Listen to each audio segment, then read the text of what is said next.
So, hey guys, today we're on live, and today we are going to learn about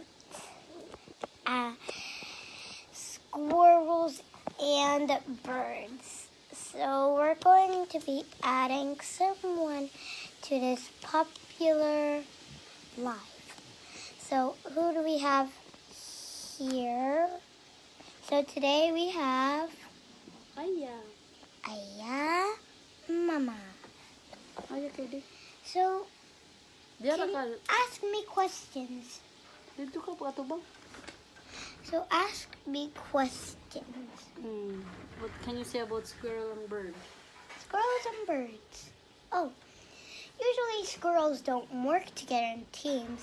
They work together on their own to find vegetables and nuts for a present or a gift to attract a female.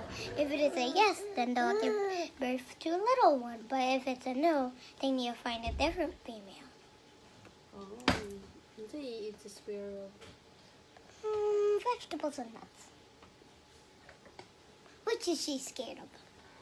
Do you like squirrels? Of course.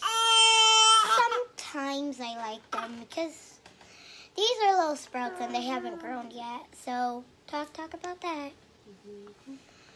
So it's like something familiar about the squirrels. Hindi mo favorite squirrel or bunny? What I really like. Baby. What I really Show your plants. Show your plants. Okay, so here is our plants my mom just started growing. Nice one.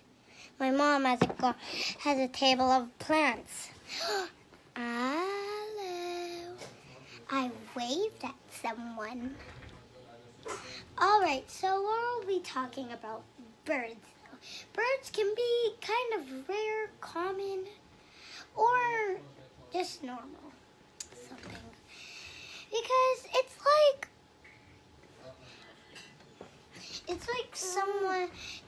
a person that's flying through the sky, but some birds can be different, can be any colors and different names, but it's kind of like fun. It's kind of fun to do. So I'm like kind of surprised that there's people watching me, replying to me during my live video. So we'll be learning about some Philippine birds. So the Philippine birds are common Ayora, and there are some and there's some monkey-eating eagle, and then there's common kingfisher. Then we have more things in the Philippines, and there are over 200 birds around all over the world. So that's everything I know. Bye.